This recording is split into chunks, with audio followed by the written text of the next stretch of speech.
Bonjour à tous et bienvenue pour une nouvelle petite vidéo rapide.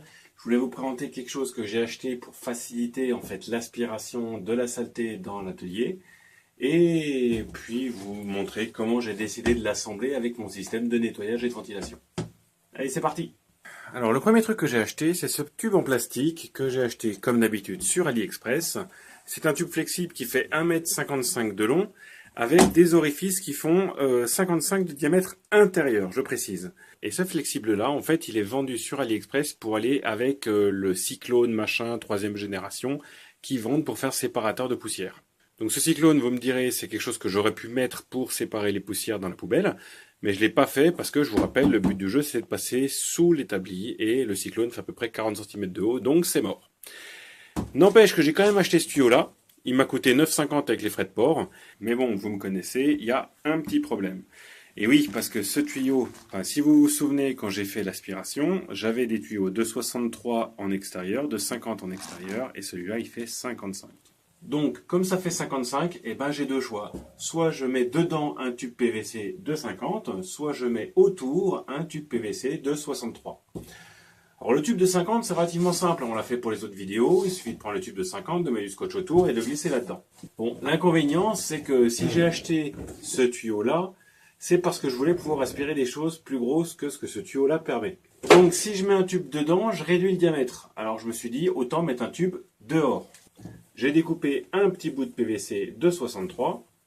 Quand je le mets autour, ça flotte un peu, ok ? Et en plus, l'embout, il est flexible. Donc pour le faire tenir là-dedans, j'ai trouvé deux solutions. La première, ce serait de mettre genre de la colle chaude autour, ok, et de le glisser dedans et s'assurer que la colle chaude, elle tienne. Bon, ça marche, hein. Il y avait un truc qui me plaisait pas, c'est que l'embout ici, il est flexible, il pourrait pas être bien collé, ça pourrait choper les copeaux sur l'extérieur. Alors je me suis dit, on va faire les choses bien, et avant de mettre le tube de PVC de 63 par-dessus, je vais mettre un tube de 55 à l'intérieur pour rigidifier ce truc-là. Et là, ça a été la galère, parce que des tubes de 55 mm, en plastique, ça n'existe pas vraiment. En alu, tu peux les acheter au centimètre. En acier, alors j'ai trouvé un revendeur, mais il est assez loin. Il y a les frais de port, c'est chiant. Bref, je suis allé me faire plaisir. Je suis allé dans une boutique qui vend des métaux. Et j'ai acheté deux petits morceaux de tube en laiton de 55. C'est un tube de 55 mm à l'extérieur avec une épaisseur de 1 mm. Donc 53 à l'intérieur. Comme ça, on n'a vraiment pas beaucoup réduit le diamètre du flexible qu'on a acheté. Alors pour ces 10 cm là, j'en ai eu pour 3,50 €, hein, c'est pas la ruine. Je viens de les couper en deux, de les limer et de les ébarber. Et comme on peut le voir, tadam, ça rentre nickel dedans. Et maintenant qu'il y a quelque chose qui tient à l'intérieur, je pousse trop, sinon je vais avoir du mal à le sortir.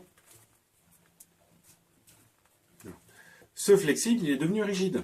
Donc de cette manière-là, avec celui qui est à l'intérieur, on peut tranquillement en mettre un autre par-dessus à l'extérieur, qui va tenir les deux ensemble.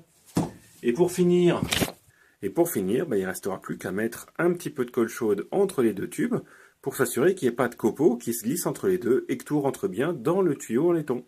Donc je vais faire ça des deux côtés. Et comme ça, j'aurai un flexible qui permettra d'aspirer des choses plus grosses. Et accessoirement, ça fait 63, double effet qui se coule. Il suffit que je mette un coude de 63 et je pourrais brancher directement ce flexible-là sur la dégauchisseuse qui a une sortie de 63. Et ouais, je fais pas ça pour rien. Et de l'autre côté, je vais brancher non pas un tuyau de 63, mais ce raccord de 63 vers 50 pour directement pouvoir le brancher dans le coude qui rentre dans la poubelle. Allez, c'est parti!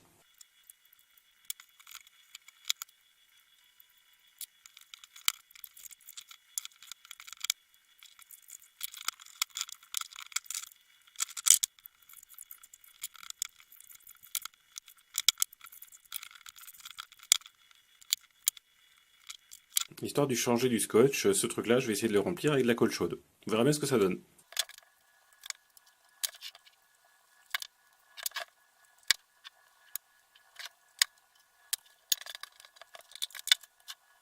Alors là, on voit que la colle chaude a bien rempli l'orifice entre les deux tubes, que le résultat c'est assez propre. Par contre, il y a un petit peu de colle qui dépasse dans le tube en laiton. Alors je vais passer un coup de cutter pour couper puis faire ça plus propre. Et zou, il reste plus qu'à enlever les morceaux. Et voilà.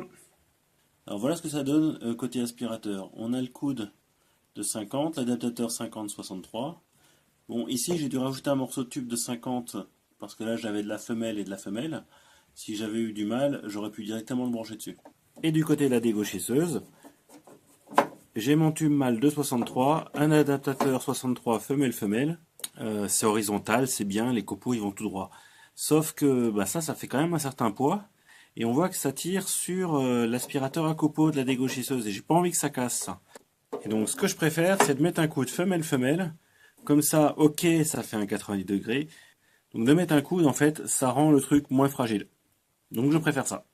Alors juste pour se faire plaisir, hein, j'ai vidé tout l'aspirateur à copeaux sur l'établi et on va tout réaspirer avec le nouveau flexible.